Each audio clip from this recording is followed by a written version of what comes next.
Okay, so just so we can make progress in this Do conversation, you understand and accept that atheism, as expressed as you have, is, as I have delineated, an appeal to ignorance fallacy? no, I don't accept that that's Goodbye, logically 20-year-old. fallacious. Yeah. Have you spent any money on higher education? Yes. Good. Write the dean and get a refund. Server mute him. We're done. We're done with this little 20-year-old idiot. And then people wonder why I get pissed when somebody's so rude and obnoxious and they become argumentative like they're a little 14-year-old girl at the cafeteria table. And you're you definitely not that. No, I'm pissed because I'm an adult and I'm dealing with a childlike mind of a 20-year-old who should be acting like a mature young man. Okay, I'm pissed when people treat me badly. Okay, the fact of the matter is, I explained to him multiple times what an appeal to ignorance fallacy. Okay, either he didn't understand it because of his own lack of education, or he didn't want to understand it. Okay, when somebody says atheism is only um, adopted solely on the grounds that theism was without reason, by definition, that's an appeal to ignorance fallacy. It's non-negotiable.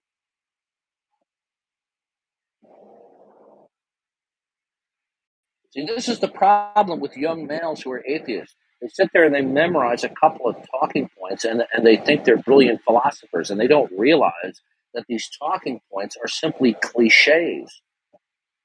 They're not substantive. They don't hold up upon examination. You say there's no evidence for God, that cliche? No, not that I recall, but I tried to walk him through this. But what happens is when you try to walk them through at least one of these talking points, and you do it methodically, and either they don't want to get it or they don't get it, they just become rude and obnoxious and interruptive, and then they just deny what they either don't want to understand or that they don't understand. And then when it's explained to them over and over again, they continue to be rude and obnoxious, and then people wonder why I get pissed. But Okay. you've never been rude or obnoxious.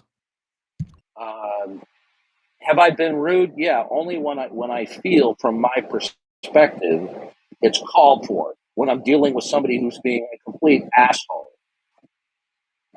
I don't go out of my way to be an Thanks for that ass. clarification. Yeah, This yeah, is yeah. Darth. Thanks for your troll. Thanks for your trolling. This No, is that's Darth's the room. troll. Like, if you think he's so obnoxious, then what? You're welcome to leave. The point is this: I don't use being rude or obnoxious or deceptive or being evasive as tactics. Okay, my opponents do. Okay, and when somebody is in your face rude with me, in my face deceptive and evasive, and they do so repeatedly after I've asked them to stop, then I'm going to get caustic. Okay, and if you want to quantify that as being rude and obnoxious, so be it. I'm just not putting up with this bullshit that the atheists give. Okay, because it's a tactic to obfuscate. It's a tactic to prevaricate because they're deceptive little scumbags. To sit there and say, 1 minute he says, when I say the appeal to ignorance fallacy is that a proposition is accepted solely on the grounds that it's negation, another proposition was out without reason, and he accepts that that's an appeal to ignorance fallacy. But then when it's expressed as atheism is true solely on the grounds that theism is without a reason, and he says that's not an appeal to ignorance fallacy. Oh, yes, it is. All I've done is I filled in the values for the proposition. It's still the same form of an appeal to ignorance fallacy. But he's too brilliant to understand that basic reasoning. So he just decides to be interruptive and rude. And all you guys have is to come in here and troll and, oh, you haven't been rude before? I think sometimes rudeness is called for. Sometimes it's not. If he agreed it was an appeal to ignorance, How would you have continued the conversation? Then he would have recognized that it was a fallacy, and then he'd have to give me another rationale why atheism is true. You see, I will put up with so much rudeness, and then I reach the point where I get angry and I let loose on scumbags like this. And that's why I say, and you see people make fun of me all the time because I'll go, "How old are you?" It's because I've reached a point where I'm dealing with somebody who's ignorant, okay?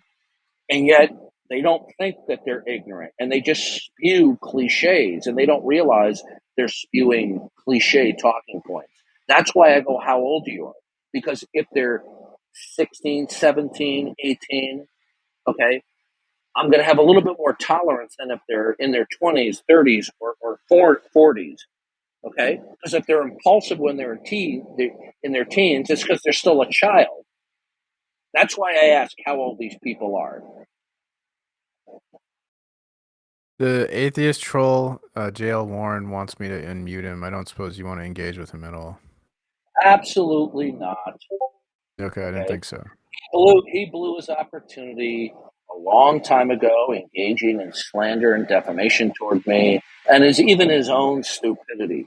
Okay, he laughs that Cornelius Van Til was a brilliant philosopher and theologian, where people who even disagree with him recognize this, and yet J.L. Warren is the same guy who, on Yeah. at least one occasion, stated that William Lane Craig was the preeminent promoter of biblical presuppositionalism, and that I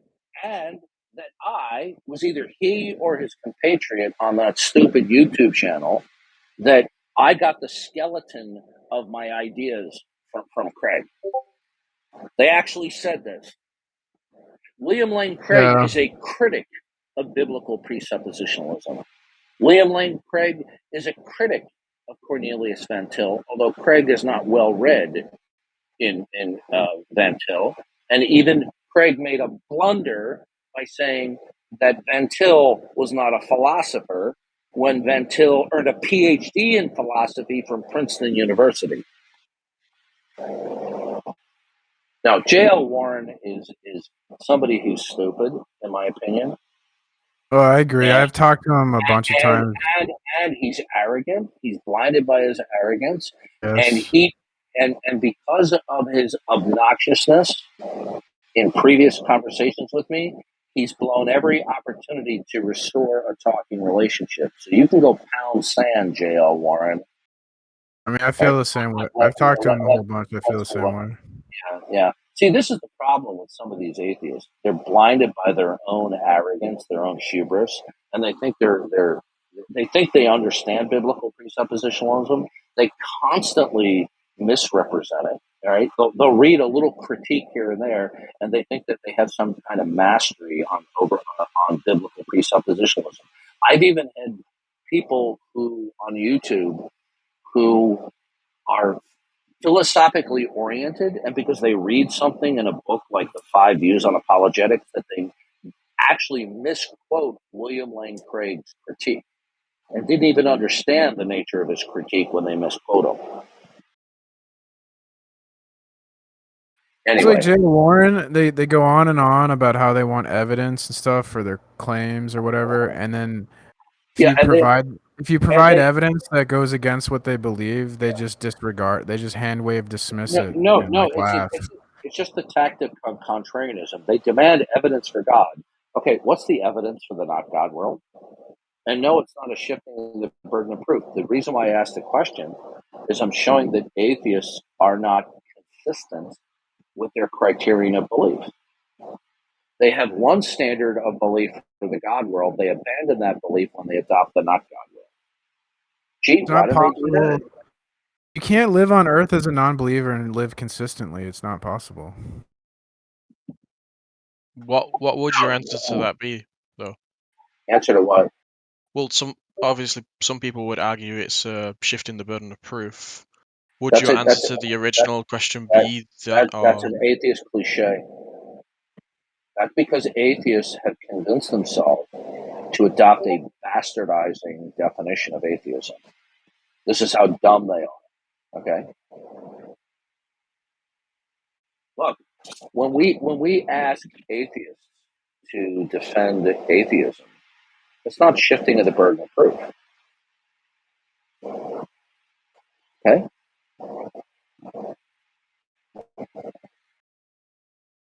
Do you have a personal best proof of God? Yes. What's your username? It's me. You already know me, but you think I'm a troll, but I'm not trying to. What is your Uh, username? Haster. Who? Hasty. Okay, I'll give you a second chance, Hasty. Okay, what is the rationale for God? The rationale for God is the only thing that it could be, that God takes the initiative to reveal himself in creation through a rationally undeniable way, which I will give you momentarily. Okay. So the way God has revealed himself is by and in and through creation. All temporal states, all contingent states necessarily indicate and reveal the eternal. And they could only indicate the eternal if and only if the eternal was God. Now, if one rejects that proof for God, okay, then they're going to either have to adopt that temporal states indicate the eternal, but that the eternal is not God, or they're going to have to say that temporal states do not indicate and necessarily indicate the eternal. Either way, they're not going to be able to defend either one. Okay? You understand? So an Yeah, atheist sure. is going to have to sit there in silence. So God can only be known, God can only be rationally defended if and only if God, as the eternal one, takes the initiative to reveal himself in a rationally undeniable way in and through creation, which he has done. Romans 1 says, ever since the beginning of the creation of the world, God's eternal properties, his divine nature, have been clearly seen through everything, and man is without excuse. Meaning there's not a defense. Okay? So you're either going to accept the God world, that the creation rationally, undeniably reveals and indicates God, or you will not accept it. Okay?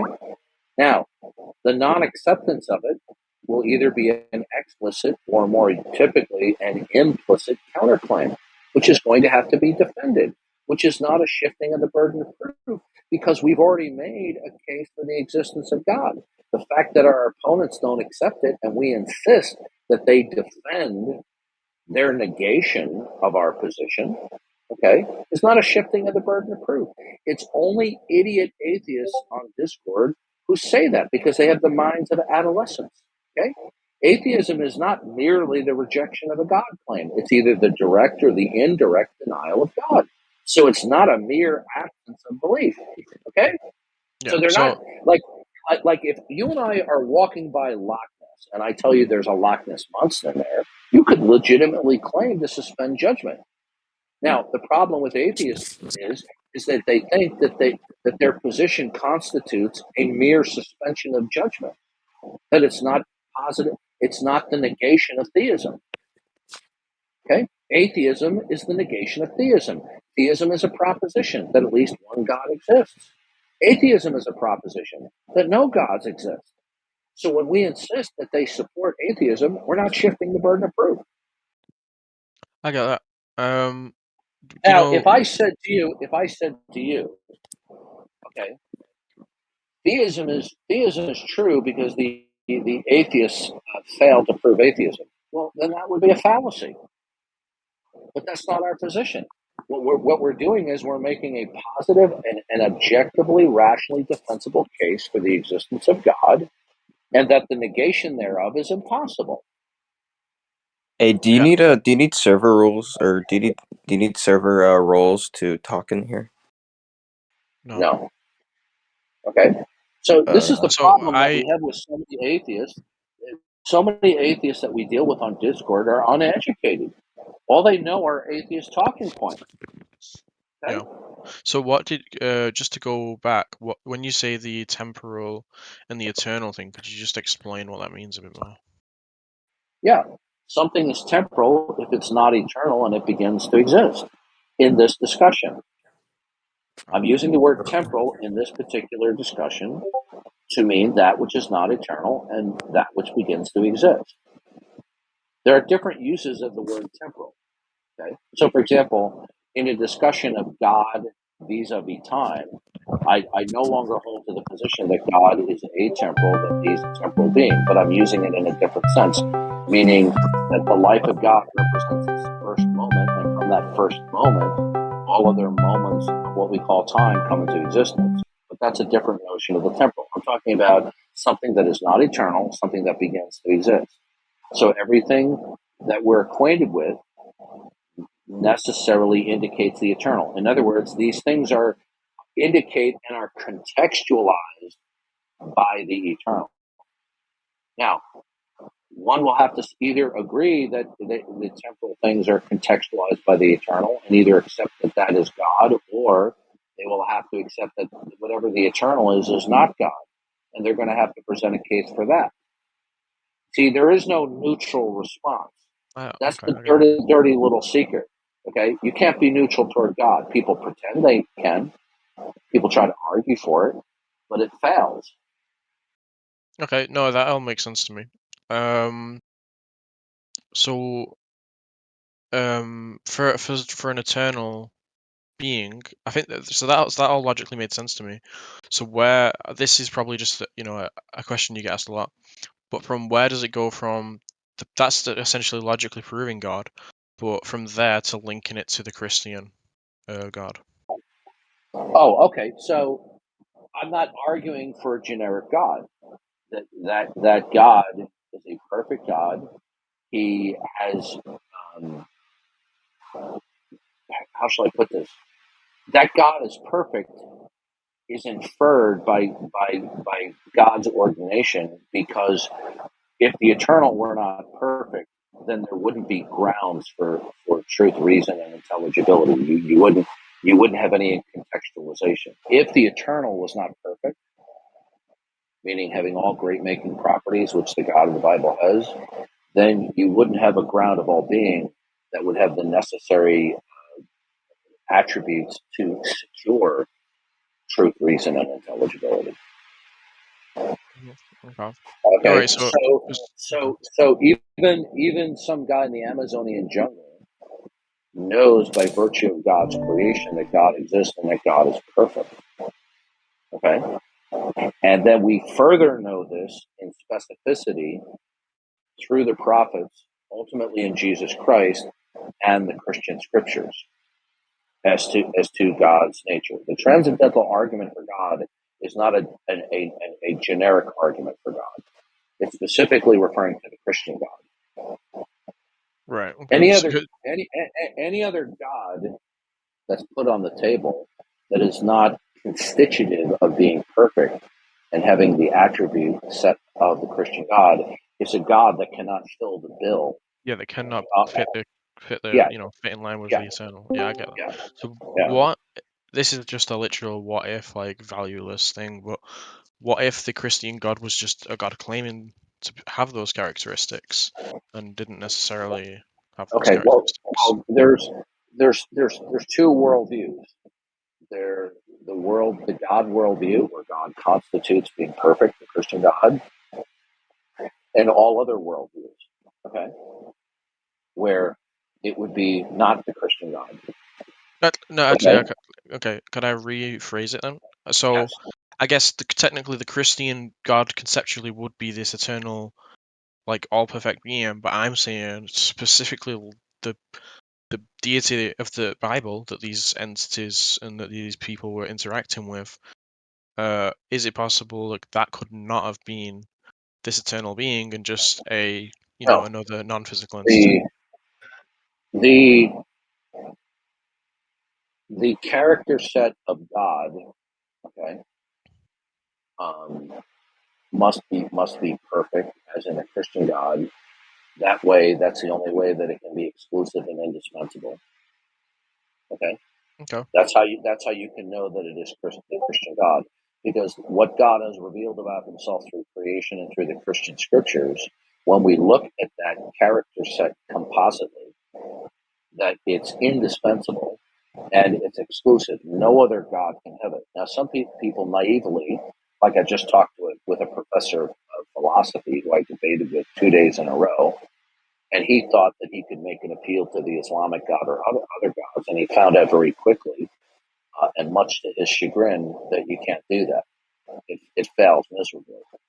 So Yeah. what? Okay, so let's put it this way: God as the eternal, the ground of all being. Right? I'm trying to figure out how to say this properly. Um, No, I do get what that he logical. what he reveals about himself is his character set is indispensable. In that, if you disregard it, you won't have an identifiable and defensible ultimate starting point and reference point to contextualize anything. Okay. In other words, unless everything is contextualized by God being perfect and being the ultimate starting point and reference point for what anything is, then you don't have metaphysical grounds for human intelligibility. Okay. Okay, so now I remember what I wanted to tell you. All right, when God reveals Himself, He has to reveal Himself in a way that is self-attesting and self-authenticating. Right, and being that we're not omniscient, the way that He does that is the character traits that He reveals implicitly through creation and directly through the scriptures means that His character set is self-attesting. It's self-attesting because not only from its source, but it's indispensable. You can't do without it. If you attempt to deny that God possesses that attribute set and that He's revealed it, God would have to exist, even for you to.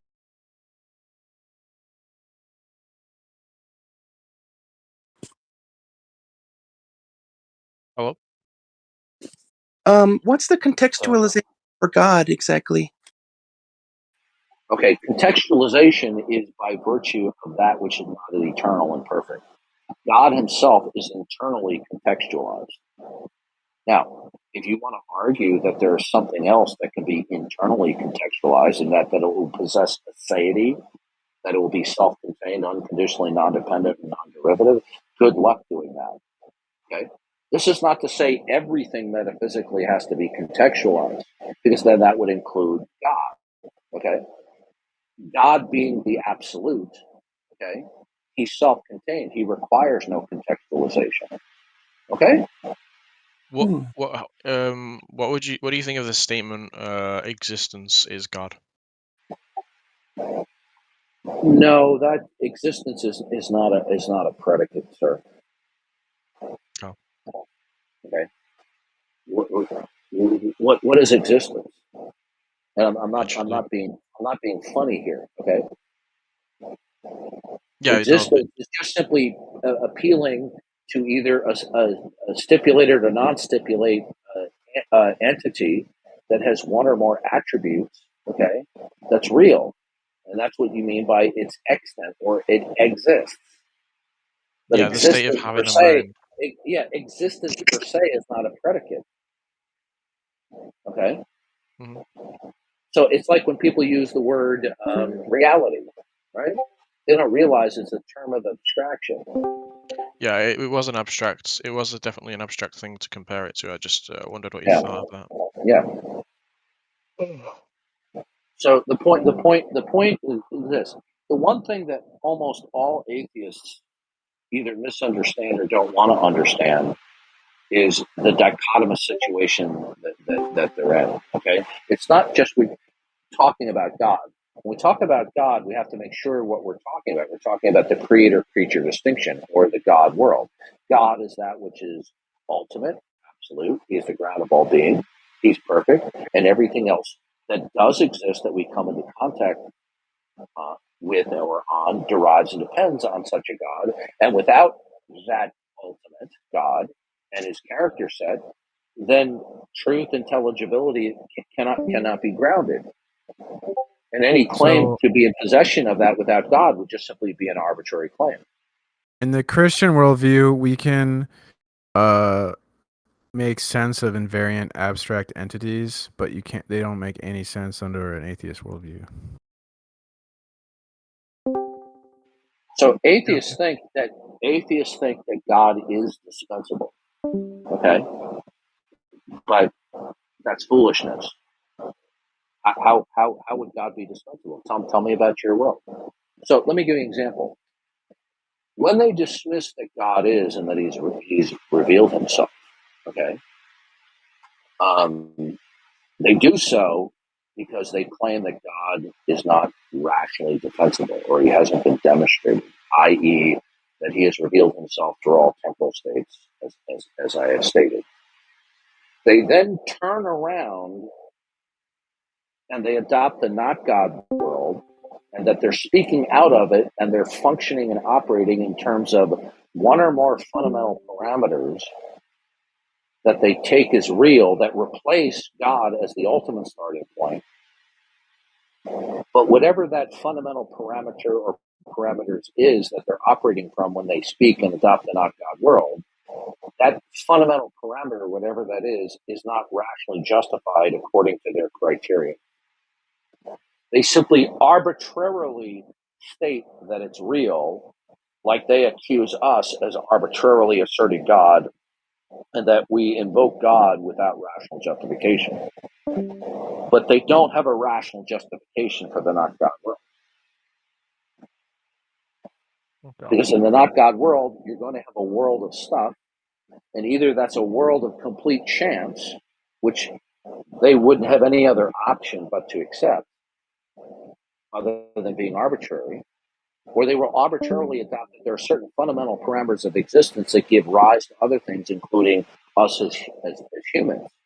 But when asked to give an account as to what is the fundamental parameter or parameters and what the rational justification for it is, they either don't have one or they just assert it arbitrarily. And so when they maintain their model of reality, the not God world, they're doing so in violation of their own criterion of belief, therefore making their own position completely irrational. Atheists are irrational for more than one reason, but they're irrational because they violate their own principle. Okay? They violate their own standard. They'll say, I have a criterion that you demonstrate the God world, okay? Which is that God is and that He is the fundamental absolute parameter from which all things derive and depend. But what demonstrated to them that there's a fundamental parameter that's not God and that it's the ground of being? How was that demonstrated? How was the fact that all things that can and do exist with metaphysical independence from God? How was that demonstrated? It wasn't.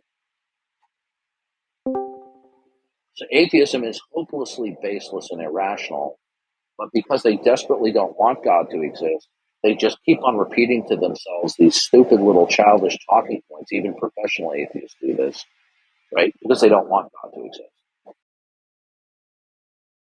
As an atheist, you're shooting yourself in the foot. Even as an agnostic, when you enter into a debate, you're in you can't even defend any position you have. It's just, I don't know No, why you would want to defend that worldview. Like, well, if I say to you the sky is blue or the dog wags its tail, we can only assert that because God is the ultimate starting point and reference point as creator and sovereign Lord that contextualizes that the dog is wagging its tail.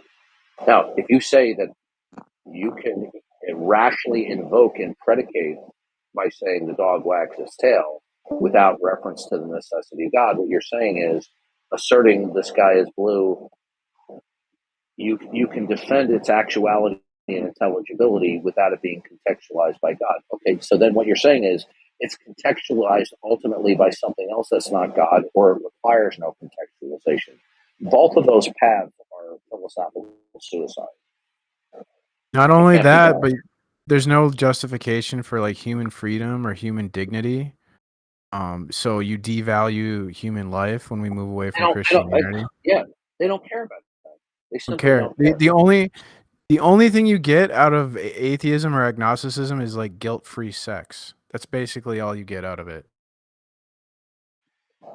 Well, this is why the overwhelming majority of atheists that I interact with filibuster, they lie, they obfuscate, they prevaricate. Now, some of them start off on the right foot by trying to be mature, intelligent, cordial, but at a certain point, unless they acknowledge the truth that they're in a complete state of absurdity without acknowledging God, then they become evasive, they become disruptive. Okay, is there any atheist in here who would like to give me a rational defense of atheism? It was cracking. Yeah, go ahead. What topic? I don't know. What were you just talking about? I'm asking if there's an atheist in here who would like to rationally defend atheism. What do you define atheism as? Atheism is the denial of all gods, and specifically the denial that there's a supreme being who is the creator. I think I'd fall more in line with deism then. So, like, Well, deism is as worthless as atheism because there's no God to invoke. You will be irrationally invoking God if you invoke deism, because deism, the definition of God is God does not engage in revelation or self-disclosure or providential interdiction. So there's no God to put on the table. I'm not sure. I mean, it could just mean that we don't understand it fully. It could mean that all religions are true and that there's like grains of truth in all of them. Stop. You don't know what you're talking about. You are speaking out of ignorance. Okay? Deism is the position that there's a creator God who does not engage in revelation or self-disclosure or providential interdiction. That is the definition of deism. Okay? Are we clear? Why is revelation necessary for a supreme infinite being? Okay, I didn't say that. I said that the definition of deism, you know the difference No, between I'm asking you a question. I'm asking you a question. So why is that like nonsensical to you? what? Deism. Why is revelation a necessary component of an Because infinite supreme being? the deist God cannot rationally be put on the table. You're in the same position as the atheist, as a deist, since there's Yeah, no yeah. revelation. Okay, so in theism, No, because you believe that there's a supreme being. listen to me. You don't know what you're talking about. Okay. Talking about philosophically the same position. Okay. Listen. Let me explain. What does that to you mean? let me explain it to you. Okay. Okay, go ahead. What theism and deism have in common is the advocacy that there is a creator. Atheism takes the universal declaration that there is no creator. Okay. All three positions are universal declarations. Okay. Theism is that there is an eternal creator who created and sustains the world. Deism is a universal declaration that there is a creator who sustains the world, much like theism. Atheism is the position that everything in the world exists with metaphysical independence from God, another universal declaration. Now, the difference between theism and deism is that in theism, there's going to have to be some type of revelation of God about himself. Because if there is not, then you're talking about deism. Now, I'm going to ask you a very simple that's the definition. So why is that nonsensical? I'm trying to educate you. Okay. Okay, now, why is that wrong? I'm trying to explain it to you. You want to stop cutting me off? You're going to stop being rude? Have you heard of the Snoot game paradox? Look it up. Mute Look him. up Snoot game. Mute him. Bye, little boy. Go brush your teeth, find your retainer, get your jammies on, and get ready for bed. Okay. Darth, I here's a question. made it perfectly clear to little boy there that I was getting upset that he was being persistently rude, but he wanted to continue to be rude in my face. So he's banished to bedtime. Fuck the Jews, man. Fuck the Muslims too. If you're a Muslim, fuck you. Mute Fuck the him. Jews. Mute Fuck all him. Jews. Let me know So when as he's muted. we like a yes or no question, Darth. Christianity Do you will win over the Jews and Muslims. Fuck the Okay, mute it. Muslims, Mute. brothers. Yeah. Work on Right? that English accent, do buddy. you believe God it does have a mind? No, God is a mind. Okay. So like he actually thinks. Well, I don't believe that God's mind is univocal to the human mind, meaning it's the same way. God being omniscient, God does not have to engage in discursive reasoning. Human beings do. Our thoughts require us to be sequential, and like I said, to employ discursive reasoning. God's mind doesn't necessarily require that it be sequential. God's mind uh, is comprised that He has the truth value of all future tense propositions. With him Okay? being omniscient, would you reckon he experiences everything we do? Like if that makes sense. God knows and understands, but Do you reckon literally from our point of view, like from our well, literally camera perspective? God perfectly understands, and to a greater extent to how we think, reason, and feel, because He's omniscient. Right. Okay.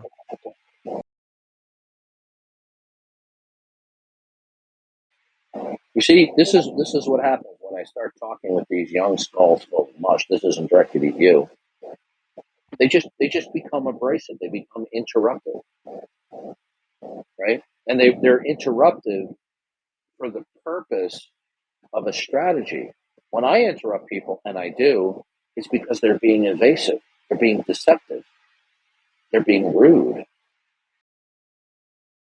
Bullshit you all. They bullshit me all the time. So you see, this is why we find relatively few intelligent and mature-minded atheists who will step up to the plate and give a rational justification for their atheism. They just come along and they just spew the usual stupid talking points. And they think they're being profound philosophically when they're not. I mean, they think we've never heard the retort, there's no evidence for God. Well, I don't have a reason to believe in God. Or, I don't believe in God the same reason I don't believe in Santa Claus. I mean, they think that these are philosophical profundities. I don't understand why they say there's no evidence for God. Like that's totally asinine. They should at least say I reject the evidence for God. Well, that's okay, but if they did so upon analysis, that entails an indirect denial, so it amounts to the same thing. You understand? Yeah. Okay. So if they tell you, would you mute that clown who was laughing on the microphone, please? So if they even tell you, I am unaware that the tree blowing in the wind is evidence for God, okay? Even their pleading ignorance constitutes an implicit denial because they decided that the tree blowing in the wind is brute. They've decided that God is unworthy of being referenced as the necessary precondition, and that the temporal states reveal God as the eternal. So even though they're pleading ignorance, they're actually invoking an implicit denial while pleading ignorance. Like we have logical arguments and we have the New Testament. So I mean clearly there's evidence for God. I mean, you might reject it, but to say that it doesn't exist or something. Well, they will say, well, the Bible's not evidence for God, which I've heard them say all the time. And saying, oh, okay. That's Okay, insane. well, I'll just say, well, that's just a claim. I'll play their game. They want to say, well, appealing to the Bible. Well, here's the deal. The Bible, in terms of all that it affirms about God's base attribute set, represents itself as being exclusive and indispensable. Okay, and when we look at that composite set, when they say it's not evidence for God, what they're really saying in part is that the composite nature of the Christian scriptures, uh, revealing God's attribute set, are not self-authenticating and self-attesting. Okay. Now, when they say that, then in all likelihood they're rejecting in principle that anything is self-attesting. Okay. Or they'll conclude that it's not self-attesting. Well, then what is self-attesting as your starting point, and then to build on that to determine what is and what is not elsewhere. You see, when they reject the Bible, they're rejecting the notion, what the Bible conveys for itself, that it compositely, as a revelation of God, the revealing of God's character set, is self-attesting and self-authenticating. So either they're rejecting that in principle, or they're holding to something else as foundationally self-attesting that they build upon and they can use to reason, and then reason that the Bible is not self-attesting. So, for example, we hold to the position that Allah and the Quran is not self-attesting by virtue of the fact that we have the self-attesting Jesus Christ, who has revealed himself through creation and through the Christian scriptures, and from that, it acts as a defeater for the claim of a self-attesting Allah. So when they reject the self-attesting nature of the Christian scripture, it'll be either in principle or in virtue that something else foundationally is self-attesting that they can build upon to reason, but they can do neither. So when they say that the Bible is not the Word of God, it's not self-attesting, they're just making a naked assertion that they can't back up. I mean, do we have anyone in the room who would like to defend that the Bible is not self-attesting as a composite message? Well, the reason why I was asking my questions before is I believe a bunch of woo-woo stuff that all the gods like existed as non-physical entities and stuff. And the thing, You so can't I think your logical arguments I agree you can't with. appeal to other worldviews. Well, If you're going the to idea that is blocking me if you're from going linking to it to the Christian God no, is listen. If you don't accept the Christian worldview, you can only do that by virtue of presenting your worldview. Any other appeal to another worldview is incoherent because by virtue of your worldview, it would contradict any other worldview. So you can't use any other worldview in well, yeah, order this to is my worldview. attempt to undermine. Oh, okay. So okay, what? Okay, so do you reject the self-attesting nature of the composite message of the scriptures? Yeah, I believe another Oh, entity okay. could have just claimed those things. Like No, if I no. was Okay. Are you rejecting that the Bible is self-attesting because nothing can be self-attesting in principle? no, I don't think so. Okay, so then you must be relying on some ultimate truth that is the basis of everything else that will be deemed to be truth that is self-attesting. And then Would you? hold on a second, Yeah. by that system, you are then judging that Really the bad biblical contents are false and not self-attesting. So what is the ultimate truth from which all truths arrive and depend that is self-attesting? I would probably say the self. Okay, that's patently absurd. I don't think you I understand the know it's nature of a that. thing. I know. Yeah, What when you say self-attesting, what specifically do you mean? okay, that self-attesting, that an entity in question um, it requires no extrinsic or eternal justification that it is what it presents itself to be. And that the presentation of itself completely justifies its self-identity claims. Okay? In my worldview, I know that if I was a non-physical entity communicating with humans, I would claim that I'm all powerful and I would tell them to Okay, write these sir, things. sir. In order for you to even attempt to undermine the self-attesting nature of the composite. And when I say composite Christian scriptures, I'm not trying to be wordy there. I'm saying everything that the Bible affirms to be true about this world, including the base character set of the God of the Bible. Okay, and that you say that the putative revelation of God of himself through creation in the Christian scriptures, when you say it's not self-attesting, then you must have a system from your worldview that is able to evaluate the truth or falsity of anything. Right.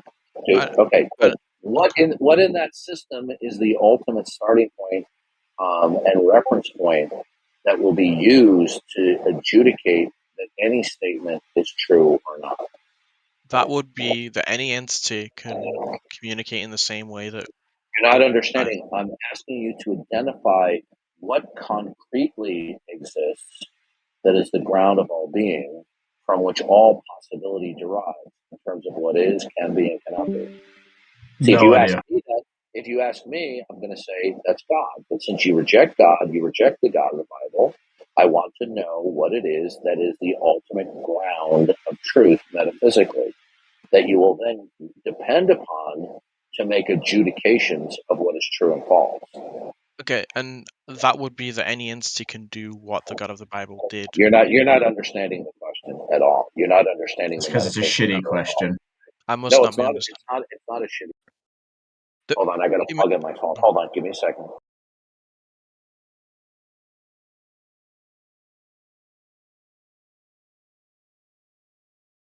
Okay, who said it's a shitty question? That would be me, sir.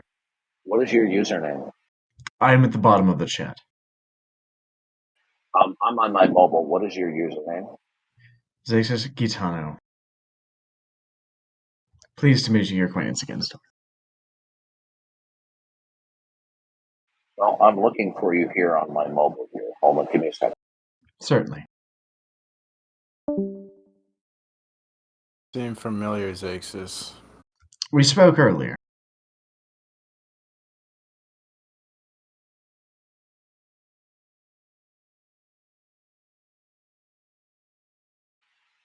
Okay, if you, what's your avatar? It is the fallen one, I believe. It's a picture of Lucifer. Okay, all right. The mobile app is lacking here because I can't see his name at the bottom. Okay. Yeah, it's the image from Paradise Lost. Okay, so you're uneducated on this issue, and that's why you conclude it's a shitty question. I'll explain to you why Clarify it's for not. me. I will explain to you it's not. Okay. Do you accept arbitrary statements? Do I accept arbitrary statements? Accept them as being true? Okay. Can you If clarify the something, question? if something, Accept them as being true, obviously. all right. Let me rephrase the question for you. Okay. Now, if you become argumentative with me or belligerent, you're going to get server muted without warning. You're free to disagree with Sure. me, but if you we have teenagers and males do this all the time. Okay, you're going to get shut down right away if you try those antics. Now, I ask very clear and narrowly defined questions to smoke out your position. Okay. Sure. Now, you said it was a shitty question. Okay. Is any question or proposition considered to be shitty if it is not adequately contextualized? May I ask one clarifying question before I answer your question? Yes. When you say if I become argumentative, do you simply mean disagree as to the basis of the language that we're using? Because you've used that towards me in the past and muted me simply for disagreeing with you.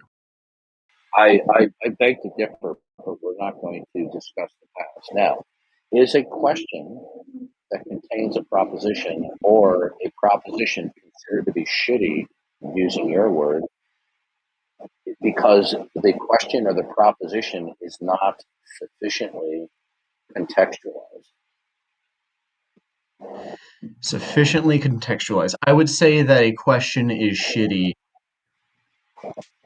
where it is arbitrary in nature or where there are other defects in the structure of the question or the intended response. You're not answering my question. I am. No, you're not, because the question was very specific. I'll repeat the question again. Is a question that contains any proposition or multiple propositions and invoking any proposition to be considered shitty because it is not properly or sufficiently contextualized? It can be, yes.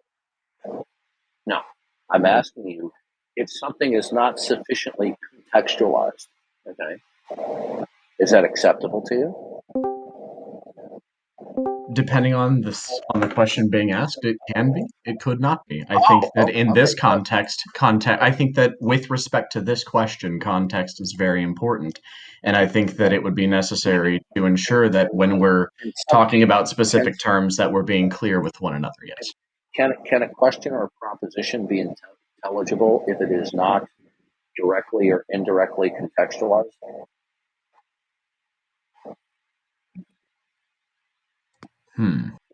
Or let me rephrase it: can a question that contains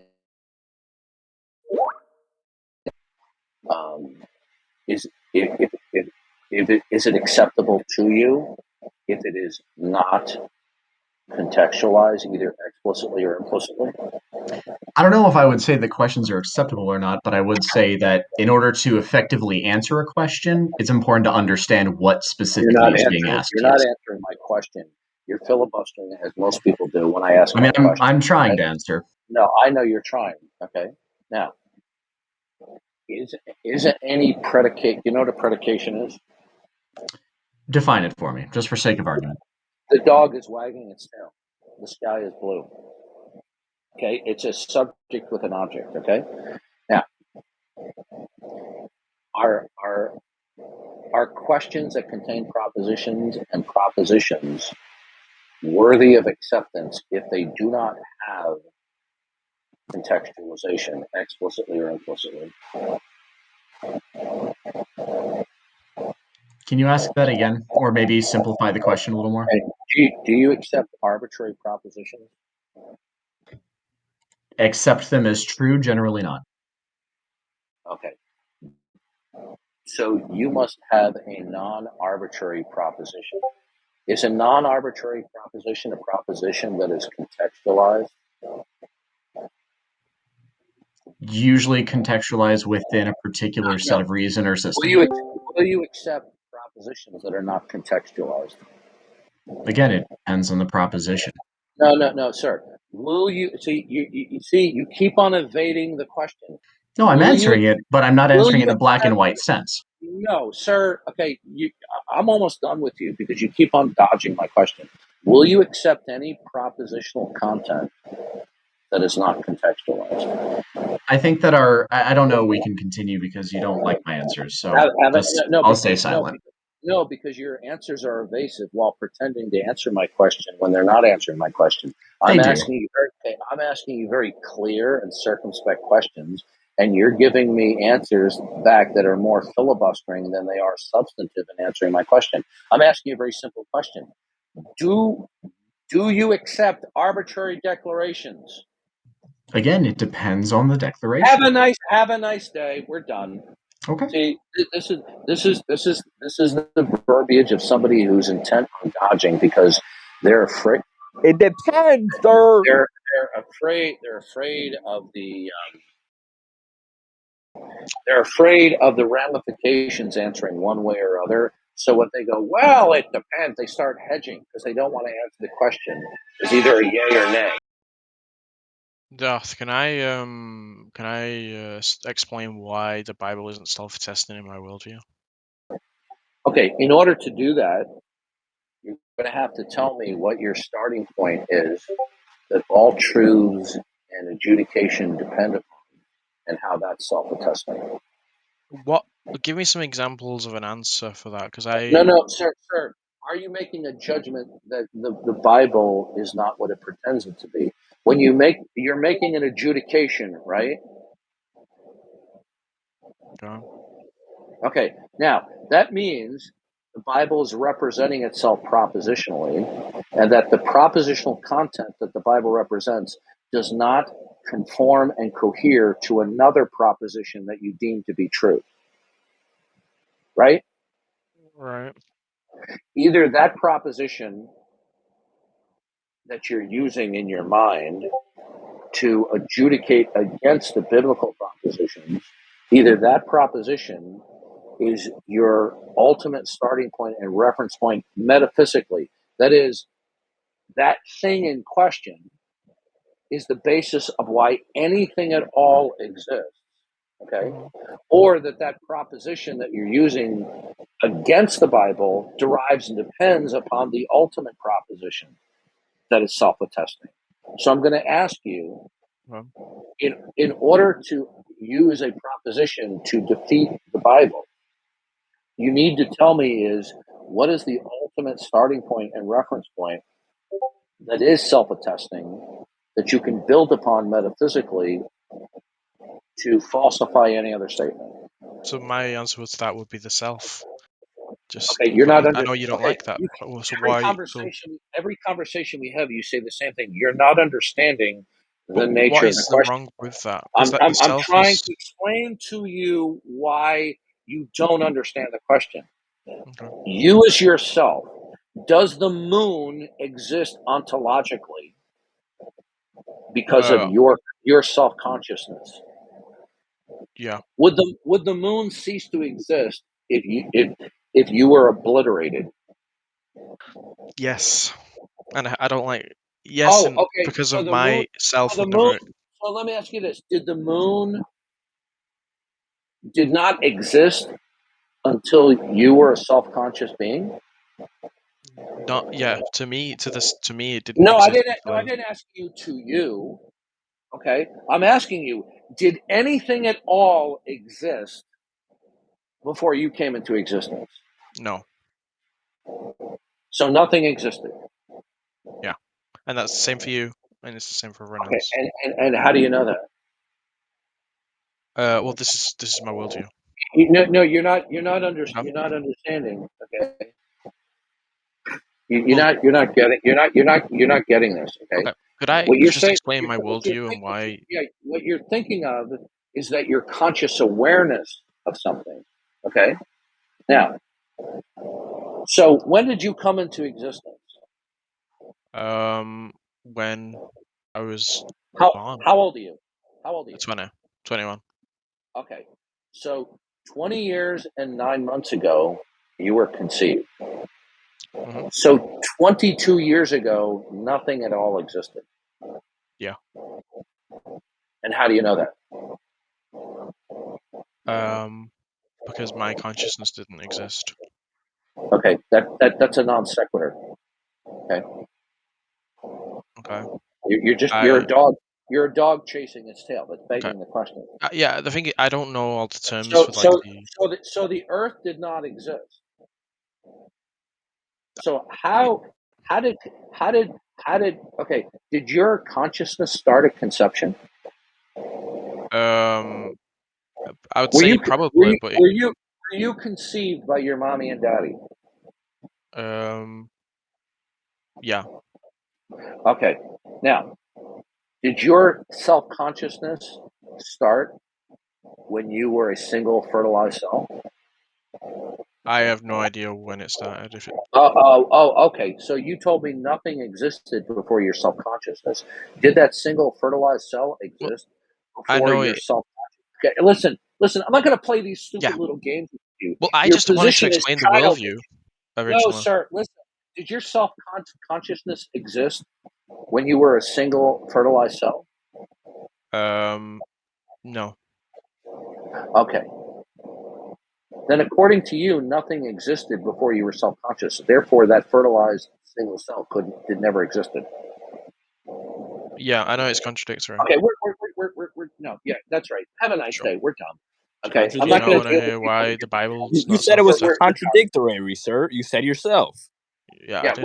we're done. Your position is patently absurd and worse than childish reasoning. Even children don't reason this stupid way. If I said to somebody, said, "Did the moon exist before you were born?" They would look at you and say, "Of course they it did, silly." But you're telling me the moon did not, in actuality, as an ontological entity, did not exist before you were self-conscious. That's absurd. Um, yeah, I didn't mean that. If that's, Listen.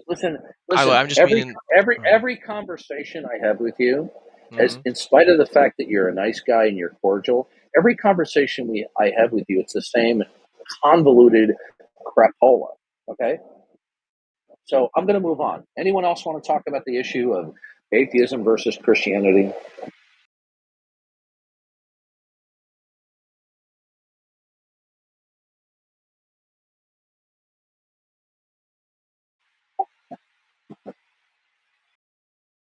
So, I mean, what he wants to say is that everything that exists within the universe popped into existence only when he became conscious of it, or that his self-consciousness started. It's contradictory, sir. It's pretty stupid.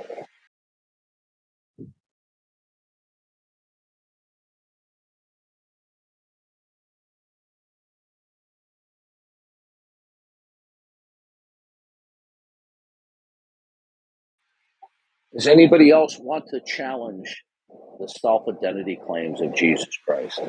That he is Lord and Savior, he's the Creator, he's coming again to judge the living and the dead, and he commands you and I to repent and turn to him as Savior.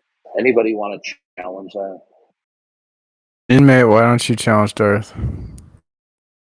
What's that? Oh, there's a guy in here I talked to, inmate. He's totally insane.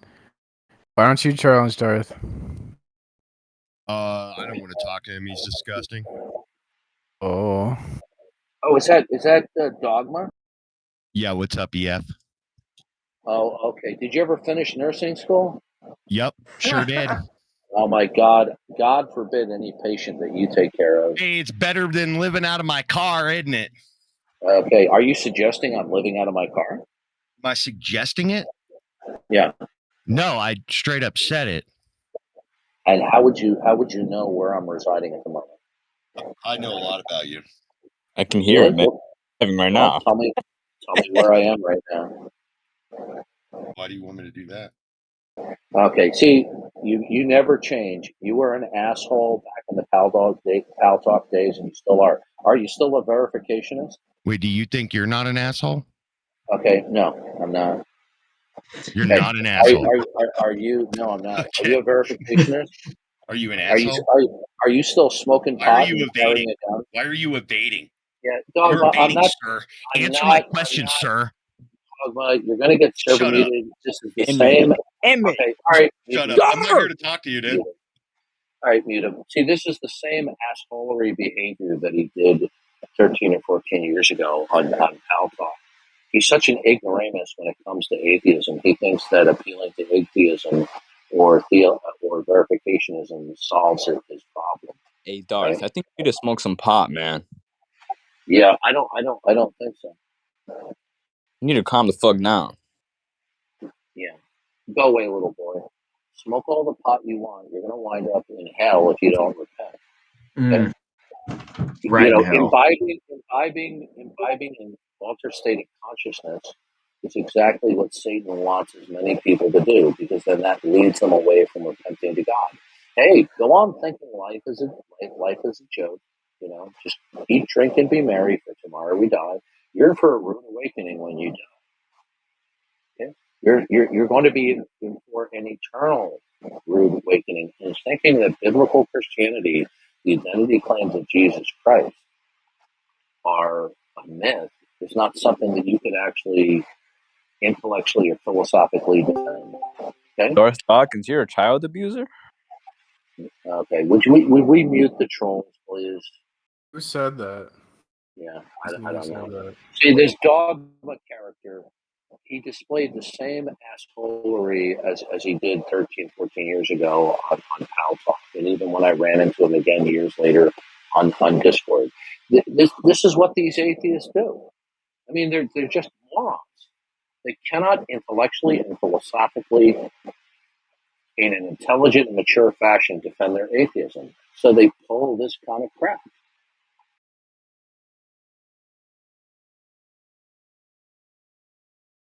I'm curious, did you ever manage to speak with Mike Dillahunty? I have not had the opportunity to speak with Matt Dillabloviator as of yet. He did mention me a couple of times on YouTube broadcasts, one of which he said that I was banned from calling in. that he would not take a phone call from me. But I would be more than happy to call in, but I know his abusive style. And I've called in to some of his underlings over at the ACA. He's no longer with the ACA, which is funny. But what they do is they railroad you. Okay, it's not the interaction when we call in with questions is not a level playing field. So it's heads I win, tails you lose, and that's exactly what he does as well. If he actually took questions on a level playing field, I'd be more than happy to call in and speak with him. I don't know. I thought that Eric and Jamie were fairly. I thought that they were fair to you years ago when you called in. Are you talking about when you called in to talk heathen the 2 or 3 times you called in? Okay. The first time, Eric went into a complete mental emotional meltdown upon being questioned. Okay. The second time I spoke with Perm Boy Murphy, he was abusive and railroaded me and would not allow me to get my question out. Did you listen to me when I called in the second time? Oh, I did. I've seen all of the calls that you've had to those. Right. And the second time that I called, was Eric abusive? I don't think he was. I think he was trying to narrow into a particular point. Go back to smoking your pot or drinking your booze. You're delusional. When I'm I called sober, in, my friend. okay, well then what explains your delusion? Because the second time that I called in to speak with Eric Firmboy Murphy, he would not allow me to get my question out and attempted to simply railroad me. You are delusional. Okay. Okay. Every time I've called these atheist shows, except on rare occasions, they always engage in railroading. They don't want it to be a level playing field. They don't want it to be a mano Q&A. Okay, because atheism cannot stand scrutiny. Okay, they just want to play this little game that they lack belief in God. Okay, which other atheist philosophers lack at this. That is childish. Okay. Are you aware that the ACA defines atheism as just a lack of belief in God? I mean, I'm not a member of the ACA, so I don't care how they define it. Oh, okay. So they're not fair. They put on a pretense that they're fair. Okay. I had a friend and an acquaintance call in to Eric Murphy, and the person was asking him questions along a presuppositional line of questioning, and Eric didn't like it, and Eric reaches for the mute button. You can actually see it on camera. You can't see the mute button, but you can see his arm go for it. You can see he makes the mute button to mute the person, and then as soon as he pushes the button, he goes, "Oh, did we lose him? Did we lose him?" And it's clear from the video he pushes the mute button. Is that fair? Is that being fair? I mean, I wasn't there, so I don't know if he pressed it or not. Is Eric Murphy muting somebody who was asking him questions along a biblical presuppositional approach, and Eric pushes the mute button to silence this person, not because they were being disruptive, and then he pretends like the connection was lost. Did we lose him? Do you consider that honest? If he did that, probably not. Yeah, I don't know if he it. did or not. Yeah, I saw it with my own eyes on the video. Okay. I'm interested. Anyone watching the videotape can clearly see, although we don't see his finger on the button, you can see his arm motion to push exactly like anyone would push a button. All of a sudden, the caller goes silent, and they go, "Oh, did we lose him?" Do you see any difference between Are you an atheist? Are you an atheist? I mean, I would use that term, yes. Okay, can you give me a rational defense of atheism? I don't think you'll accept it, and I don't think that that's a fruitful conversation for us. Can you give me a rational defense of atheism, please? I think that's a no. I don't think I'll be able to produce one that you're satisfied by. Okay, can you give me a rational defense? He just said no. Are you not listening? He said no. Shut your mouth. Thank you for server muting. Do not unmute that little troll. Can you give me a rational defense of atheism? I don't think you'll buy it. Can you give me a rational defense of atheism, please? Are you asking me to do that, or like, are you asking like, do I want to do that? Because I don't want to do that. Okay, would you give me a rational defense of atheism, please? I will not. No. Okay, of course, because you can't. And you lie when you say you don't want to. I mean, Because, I don't want to. because you know you're just going to give the usual atheist talking points. Are you going to, if you did, would you give me the usual atheist talking points, or would you give me a talking point that I've never heard of before? I don't think that there would be anything I can come up with you haven't heard before, because you've been doing this for a lot longer than I have. Okay, so what is the usual talking point that you would appeal to? Again, I don't want to get into this stuff. Of course you don't, because you don't want the talking point to be exposed as a non sequitur. I do have, if I may, I do actually have a question for you, and it's just from a philosophical viewpoint, if I may. I'm listening. Do you see there as being a particular difference between the structure of Van Tillian presuppositionalism and Thomas Aquinas' first proof? Do you think that those kind of go hand in hand, or do you believe that there is something unique about Cornelius Van Til's arguments and the arguments that you have put forth sort of in that vein? Do you see that there is like a difference between those? I've read the 5 ways before, or the 5 proofs, and I don't have them memorized. The problem with the 5 ways and the 5 proofs is that it's not that they're entirely incorrect, is that they're not properly formulated to express God's revelation of himself in creation. That's the problem. So to answer your question, I want to ask you a question. Can God be known if God purposes not to disclose his existence? Can God be known if he purposes to not reveal his existence? Was that the question you Yeah. asked? Yes. I don't know. I don't know if he could be. If No, he purposes it such that you no. couldn't, then I would think no. Okay, good. That's a reasonable answer, and one that I agree with. Okay. Thomas Aquinas, as brilliant of a man that he was, okay, is not clearly expressing in any of the 5 ways that these are revelations of God. He's just appealing to pure reason. The problem with the 5 ways isn't that they're entirely wrong. It's just that they're not an adequate representation that God reveals himself. So they're a failure ultimately in adequately and sufficiently defending the existence of God. Any defense of God, any putative rational defense of the existence of God that doesn't incorporate in such defenses that these are revelatory, where God is disclosing his existence through some means, will fail to not to adequately, but to justify that God exists. So, if I may, again, just ask a follow up to that. So, the idea of revelation, that God's nature is self revelatory and that it is self attesting, right? That would be both necessary and sufficient. Would you say that Thomas Aquinas' 5 ways, the necessary first cause, the efficient cause, possibility, necessity, all of that, would you say that those are also necessary but not sufficient because they don't include the revelation No, piece? they're not. They're not. They're declarations of universality that couldn't be grounded unless God revealed himself. How would we ground any universal of necessity without God's revelatory actions? That Remember, makes sense. it's not that the 5 ways are complete garbage.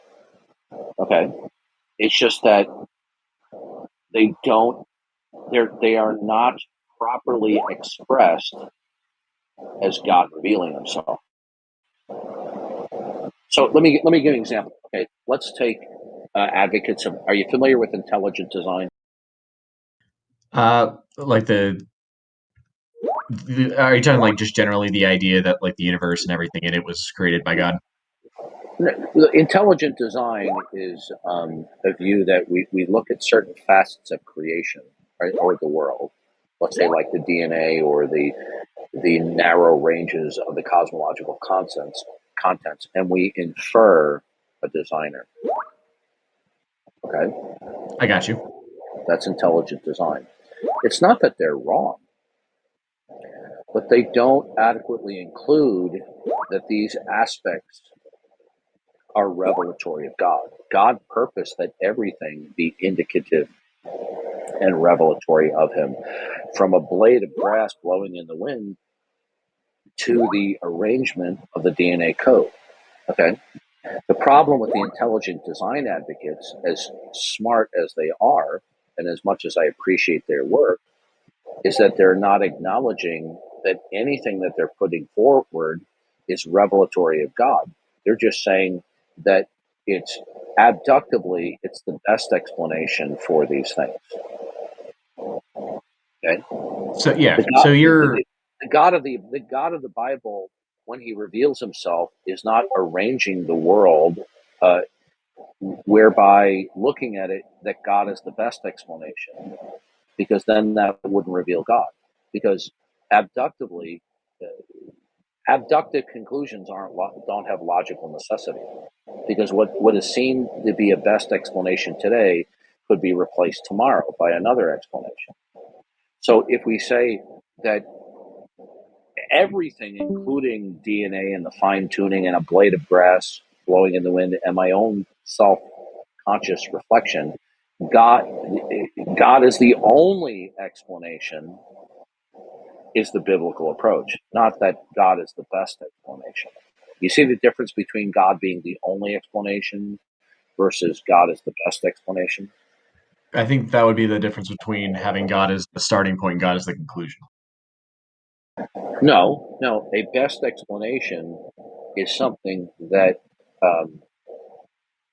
it's something that could be wrong. It's just king of the hill at the moment, but it could be displaced tomorrow. Okay?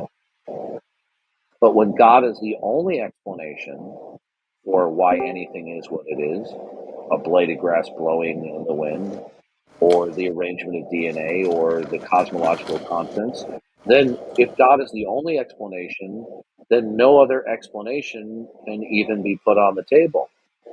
But if you say that God is the best explanation, somebody else can come along and say, no, I have one that's equally as good, or I have one that's better. Okay? So when you see the biblical God, when He reveals Himself, He does so in a way that is rationally undeniable. Okay, Romans 1. Whether you agree with that or not is another issue. But in Romans 1, God says that He reveals Himself through creation in a rationally undeniable way. So that means that the creation revealing God cannot be rationally denied. It can be irrationally denied, right? But when somebody comes along and says God is the best explanation, that doesn't exclude that tomorrow somebody might come up with a better explanation. So I'm reading a book on metaphysics right now, even dealing with, Aquinas' thought. It's by Edward Feser. I'm trying to remember what the title of the book is. It's I think it's called Scholastic Metaphysics. Okay, but Feser's not a biblical presuppositionist, right? But he's a pretty smart dude when it comes to metaphysics. The point is Aquinas incorporated notions of Christianity, but also notions of Greek philosophy. Aquinas is granting the unbeliever autonomy of thought first, and then saying, well, because you are a reasoning being as is, I'm going to show you, there needs to be a first cause. There needs to be a first mover. Well, he's only introducing that after he grants them that they're autonomous beings, which is a false teaching. In a Christian worldview, man is not autonomous. Let me try to express it differently to you.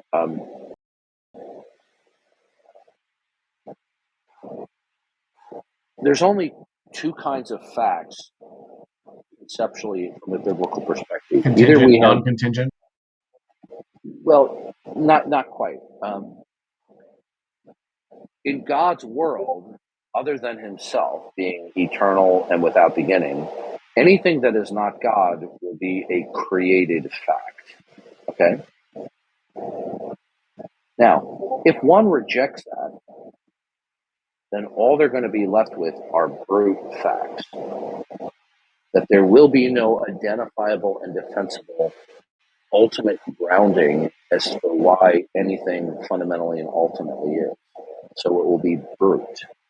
Okay? So Van Til says there's either created facts or brute facts. Okay? Now, he said, in a world where facts are deemed to be created facts, they possess actuality and intelligibility because they're created facts, and they are what they are only because God is the first knower and the first interpreter. So because they're created facts, they are interpretable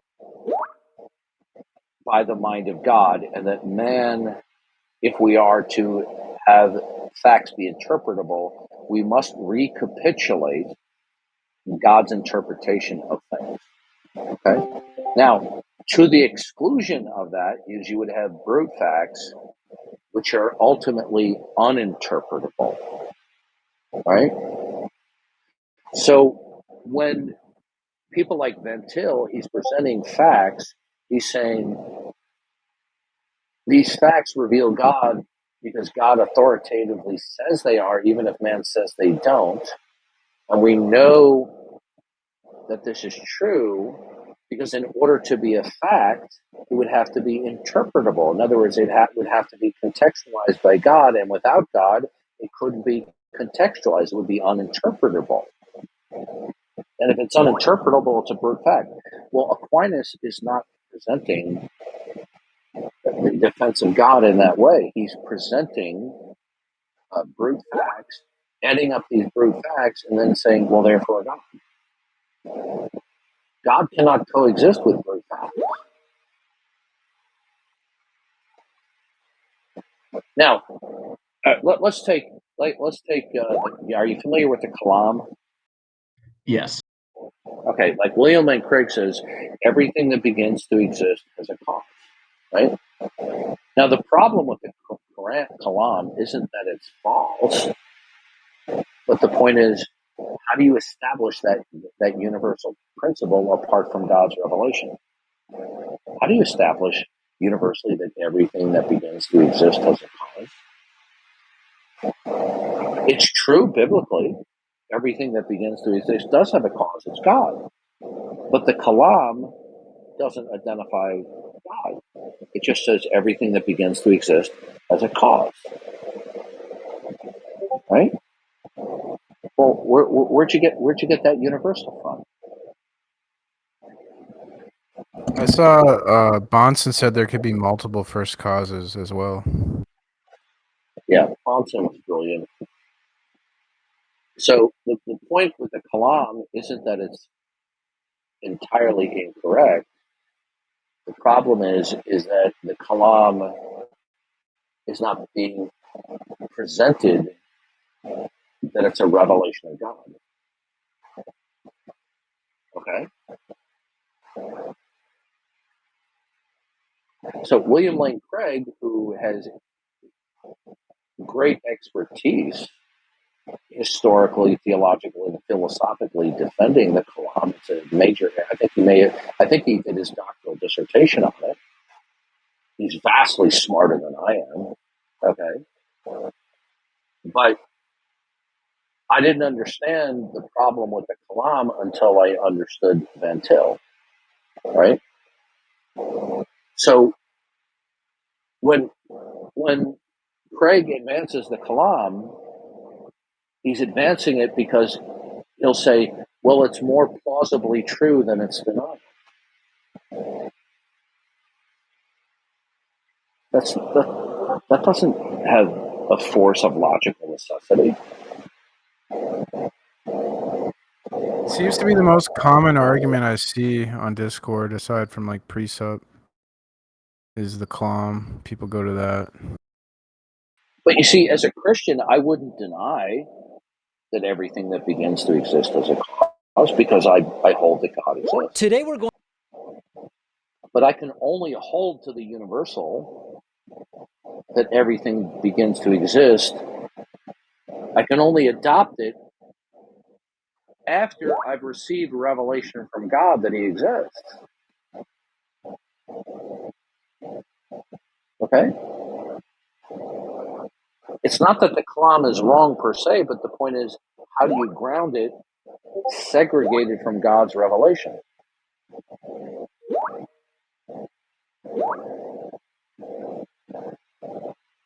If you want to read a really good book on this, read the book Van Til and the Use of Evidences by Tom Notero. If you do a Google search on it, you'll find it.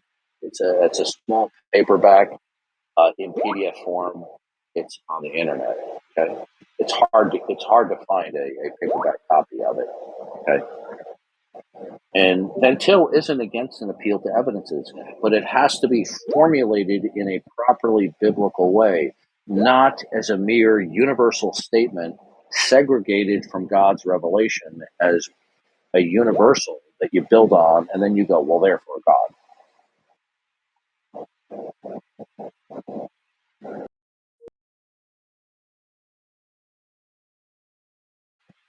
Another reason why it fails is because we're not dealing with people who are neutral. We're dealing with unbelievers who are ethically compromised. They don't want God to exist because they're sinners. They don't want to admit and recognize their guilt and culpability that they need. They don't need to. They don't want to recognize their need, that they need to repent and turn to Christ as Savior. Yeah. So even when we present very powerful probabilistic evidences or probabilistic arguments, their minds will do whatever mental gymnastics they need to find an escape clause. I felt this was true about myself, Darth. Like, I was raised Catholic, and at 13, I stopped being a Christian, and then I became a Christian, like when I was 37. I wasn't an atheist or anything, but I believed in God. I just was kind of like unknown God type thing or something. And I realized that I had a bias against Christianity. And when I realized I had a bias and I tried to give it an honest chance, that's when I accepted Jesus for the first time in my life. Now, if an unbeliever says they're not ethically compromised, then their non-belief Today we're going to be speaking have to be non-arbitrary, rationally defensible claims. But they can't. They don't follow their own criterion of belief. So either it's that they're ethically compromised, don't want God to exist, and collect talking points as why God doesn't exist or the God of the Bible is not God, or they're just being arbitrary. Okay. That's why I like go ahead. I like the presuppositional approach because it attacks at the level of our biases on where we evaluate and interpret reality itself. So Aquinas' reasoning isn't that it's entirely wrong. It's just that it's not properly presented in a biblical way.